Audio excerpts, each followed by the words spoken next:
Good morning, students. Let's start the today's topic, that is artificial satellites, and today we will finish this lesson because this is the last topic of our lesson. So let's start.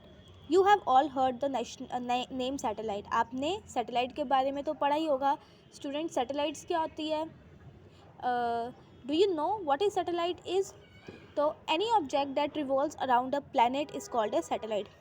कोई भी object जो planets के around revolve करता है उसको क्या बोला जाता है? सैटेलाइट. ठीक है.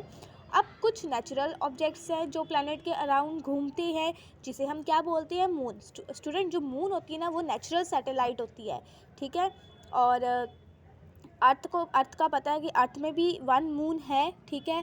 सो जो उसके अराउंड जो है रिवॉल्व करता है, सो अर्थ की नेचुरल सैटेलाइट कौन सी है?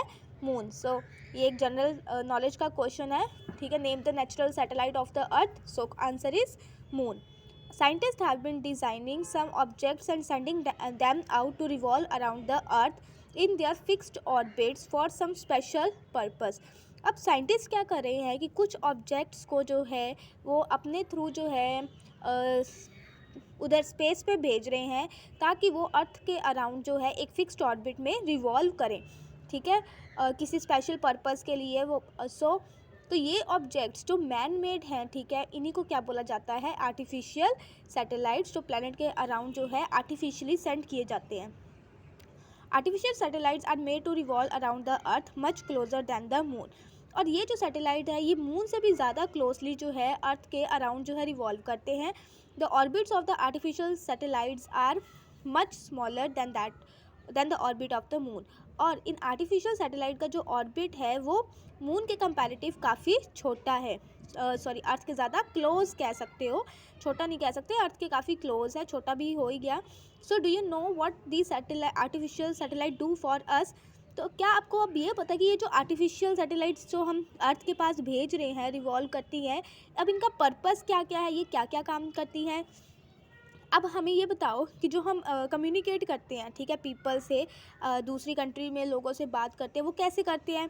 सो it is through the email, fax, IST calls और चैटिंग थ्रू द इंटरनेट. क्या इन्हीं सब तरीक़ों से करते होंगे? So if yes, then it is important for you to know that all these means of communication are possible due to artificial satellite. So students, अब आपके लिए ये जानना ज़रूरी है कि ये जो सारी कम्युनिकेशन आप करते हो जितनी भी, वो किसके थ्रू पॉसिबल है?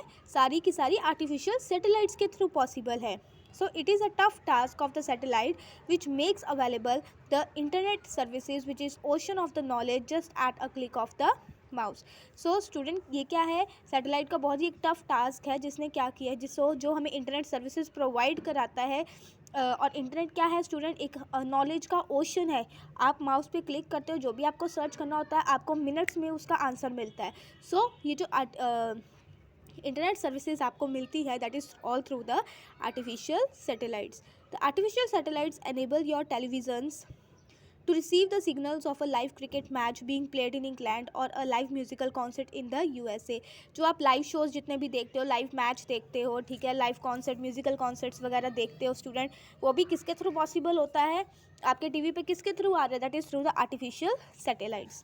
Besides telecommunication, satellites are also designed for weather forecasting, studying other planets as well as the remote sensing. इसके अलावा स्टूडेंट्स, टेलीकम्युनिकेशन मतलब टेली का मतलब होता है डिस्टेंस एंड कम्युनिकेशन बातचीत. तो आप जो डिस्टेंस से बातचीत करते हो, that is a telecommunication students. So इस कम्युनिकेशन के अलावा सैटेलाइट्स जो हैं वो और किस लिए यूज़ किया जाता है? वेदर फॉरकास्टिंग जो की जाती है वो भी थ्रू आर्टिफिशियल सैटेलाइट्स की जाती है. दूसरे प्लैनेट्स के बारे में अगर हम स्टडी करते हैं, that is also through the artificial satellite. As well as the remote sensing. Remote sensing क्या होता है students? Monitoring and detecting the physical characteristics of an area. किसी भी एरिया का जो है उसके बारे में छानबीन मतलब इन्वेस्टिगेट करना, उनके बारे में इंफॉर्मेशन कलेक्ट करना, ठीक है, किसी भी प्लेस का. तो that is the remote sensing. और ये भी हम जो है आर्टिफिशियल सैटेलाइट्स के थ्रू ही कर पाते हैं. ठीक है स्टूडेंट्स, ये देखो यहाँ पे मेंशन भी किया हुआ है स्टूडेंट्स कि telecommunication means communication from a distance, and remote का मतलब होता है फ्रॉम अ डिस्टेंस. तो रिमोट सेंसिंग क्या हो गया स्टूडेंट? डिटेल्स पता करना किसी भी ऑब्जेक्ट की या प्लेस की विदाउट बीइंग पर्सनली देयर, वहाँ पे बिना रहे, ठीक है, रहकर मतलब दूर से ही किसी चीज़ के बारे में इंफॉर्मेशन कलेक्ट करना।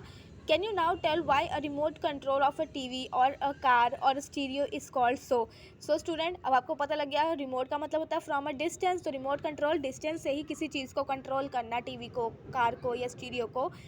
So that is the meaning of the remote. Okay, now remote sensing और क्या क्या काम करता है? helps in finding out the unseen sources of the petroleum. इनके अलावा रिमोट सेंसिंग जो है वो हमें जो अभी तक पता ही नहीं है पेट्रोलियम के स्रोत, सोर्सेज, उनके बारे में पता करने में हेल्प करता है। Detecting the fish population at a point in a deep ocean और the presence of some mineral deposits in the earth crust. Student, इन सब के बारे में जो है वो आर्टिफिशियल सैटेलाइट्स के थ्रू ही हमें पता लगता है। The first ever artificial satellite was launched by Soviet Union on 4 October 1957 by Sergei Korolev as a chief designer. Student, जो पहली आर्टिफिशियल सैटेलाइट लॉन्च की गई थी वो सोवियत यूनियन के द्वारा की गई थी 4 अक्टूबर 1957 को। किसने की थी? बाय सर्गी कोरोलेव, जो as a chief designer. And the जो सैटेलाइट थी was named as the Sputnik first, and it helped in identifying the density of the atmospheric layers through the measurement of its orbital change. और ये जो पहली satellite launch की गई थी वो थी स्पुतनिक फर्स्ट स्टूडेंट, और ये किस चीज़ में हेल्प करती थी? एटमॉस्फेरिक लेयर्स की डेंसिटी को आइडेंटिफाई करने में हेल्प करती थी, उनके ऑर्बिटल में क्या चेंज आए हैं उनकी मेजरमेंट के थ्रू। और द फर्स्ट इंडियन सैटेलाइट थी, जो फर्स्ट इंडियन सैटेलाइट जो स्टूडेंट्स लॉन्च हुई थी वो थी आर्यभट्ट, ठीक है, after the name of the great Indian mathematician. Aryabhata एक मैथमेटिशियन था, बहुत ही बड़ा, ग्रेट, सो उसके नेम के आफ्टर इसका नेम रखा गया। एंड ऑल्सो एस्ट्रोलॉजर भी था एशियन टाइम का। ये सैटेलाइट जो थी वो इंडियन स्पेस रिसर्च ऑर्गेनाइजेशन यानी कि इसरो के द्वारा जो है वो डेवलप की गई थी। And it was launch by the Soviet Union on 19 अप्रैल 1975। और इसको सोवियत यूनियन ने कब लॉन्च किया था? 19 अप्रैल 1975 में। So student, this was all your chapter, and do checkpoint 3 yourself, as you have now studied all about the planets and our solar system. Okay.